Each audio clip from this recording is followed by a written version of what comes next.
In today's chaotic political circus, the Democrats now find themselves cornered by their own voters thanks to a masterstroke move from Republican governors.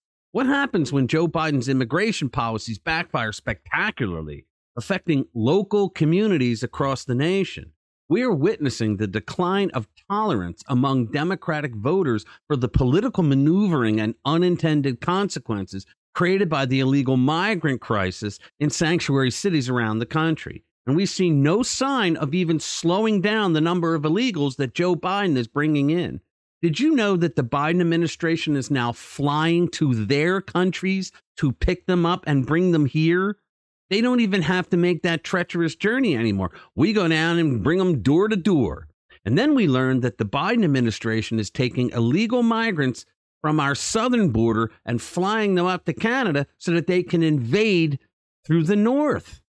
The people are letting their politicians know that they are pissed off, and it could turn into a bloodbath election for the Democratic Party in November. Let's get into it. Hey guys, welcome back. In the world of politics, where every action has an equal and opposite reaction, sometimes the backlash is so deliciously ironic, you can't help but smile and watch. Imagine, if you will, a scenario where the very policies designed to bolster one's political fortress end up breaching its walls. That's precisely where we find ourselves today, folks. Now, if you've been paying attention, you'd know that Republican governors Greg Abbott and Ron DeSantis have turned the political tables in a way that would make Machiavelli blush. The country owes a debt of gratitude to Abbott and DeSantis. I'm sure you've heard the phrase, all politics is local. And it means that ultimately constituents and voters are concerned most about issues that affect their personal lives, their wallets, and their home communities, and they vote accordingly. Former Democratic House Speaker Tip O'Neill was famous for using this phrase, even though differing variations date all the way back to 1932. These savvy statesmen have taken a problem, namely Joe Biden's, let's call them uninvited guests, if you will, be nice, and shared the love with Democrat-run sanctuary cities. But just when you thought it couldn't get any more entertaining, the reactions from these cities have been nothing short of a sitcom. It all began in Texas and Florida, getting inundated with thousands of these uninvited guests every week, stretching local resources thinner than a politician's apology. But Abbott and DeSantis, in a stroke of genius, decided if their towns were going to resemble a scene from a dystopian novel, why should they have all the fun? Texas Governor Abbott complained multiple times to the federal government, but neither Joe Biden nor Homeland Secretary Alejandro Mayorkas did anything about it. They are criminally negligent. They had a mission to build Democratic numbers for the votes and for the next census to gain back power that was lost due to losing congressional seats and electors since too many people left their states because Democrats treat them like horse shit. Those seats are based upon population, so the Democrats figured out a way to cheat the system. The country be damned. And that's when Abbott got the idea to ship illegals to blue Democrat-run sanctuary cities. Let their people know the horrors that Texans have to deal with thanks to members of their party. Prior to that, the problem wasn't national, because if it's not happening to you in your hometown, then who gives a shit, right? Those targeted cities became sanctuary cities to give the middle finger to President Donald Trump when he was trying to solve the illegal immigration problem in our country. The people put up with that nonsense because their local politicians breaking the law wasn't harming their livelihood. But now, thousands upon thousands of illegal migrants coming into their neighborhoods each week, their lives are being turned upside down. And they have made it known throughout the country that they are sick and tired of it. Governors Abbott and DeSantis have essentially made Joe Biden's illegal migrant crisis into a local politics problem throughout the country. And remember, all politics is local. People vote accordingly. Now, we've seen citizens yelling at New York Mayor Eric Adams about the crisis there. We've seen people in Washington, D.C. complain to Muriel Bowser about their mishandling of Joe Biden's crisis. But perhaps the most telling sign of change is what's happening in Chicago. An interesting thing happened in the city of Chicago. which is also experiencing high volume of illegals being shipped there because it too is a proud sanctuary city. In Chicago, I believe once a week, the mayor must attend a city council meeting and he must listen to the public get up and speak about problems they're experiencing in the city. I'm going to play a series of videos of a Chicago City Council meeting that was held on Wednesday, March 20th, 2024. Citizen after citizen blasted this woke Chicago Mayor Brandon Johnson for his mishandling of the illegal alien problem in his city. And the beautiful thing about Chicago's system is he must stand there and listen to every person who has something to say. Let's start here. Each speaker is limited to 3 minutes. Speakers cannot yield or transfer their time to another speaker. Any written comments that have been submitted will be posted and made available for automatic review. The first speaker today is Cassia Jones. Listen to this woman. Please, good morning. Good morning, everyone. Good morning. I'm a constituent of the Gage Park neighborhood.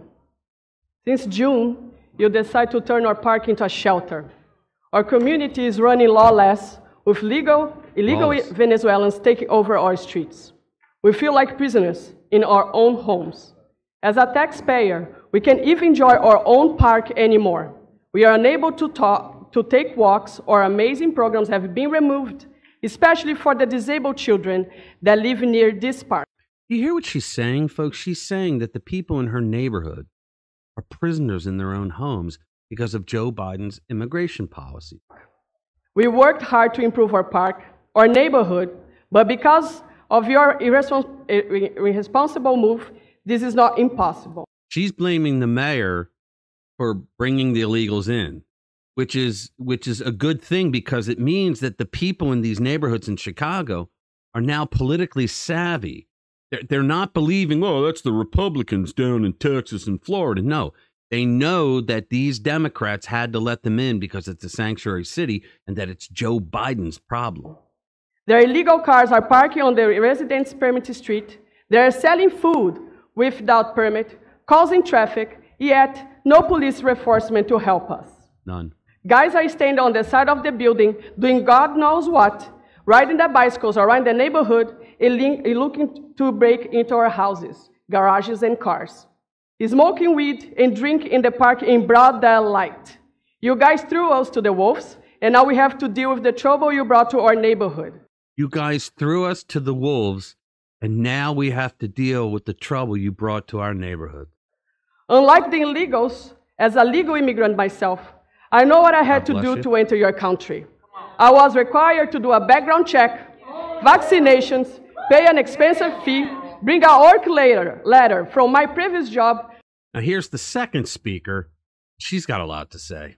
To this mic, I bring the facts. I don't bring no opinions. So you all need to be careful of how you think you're treating us, because we coming for this.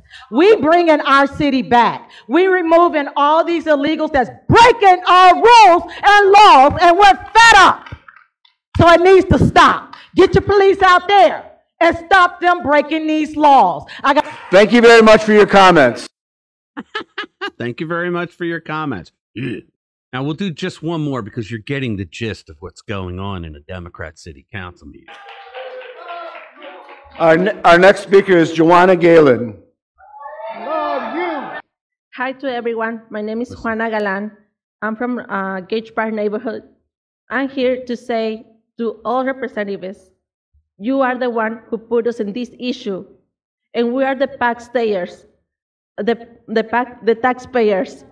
We are the ones who put you there. Guys, these are all legal immigrants and Americans who are doing this, and they are yelling. They are accusing the Democrats there on city council and the mayor. Look at the mayor standing there. He has to stand there all like, you know, he's thinking, oh, Jesus Christ, I can't wait to get the hell out of here. So the less you can do is do your job. Do your job. I love it. Now, you're not going to see this on CNN or MSNBC. They're not going to let you know that the people who now live in sanctuary cities, that their lives are being turned upside down to the point where they're talking in Chicago about voting for Trump because they know that Donald Trump will not put up with any of this crap and he'll deport them all. Guys, what's fascinating here is the shifting sands of political loyalty.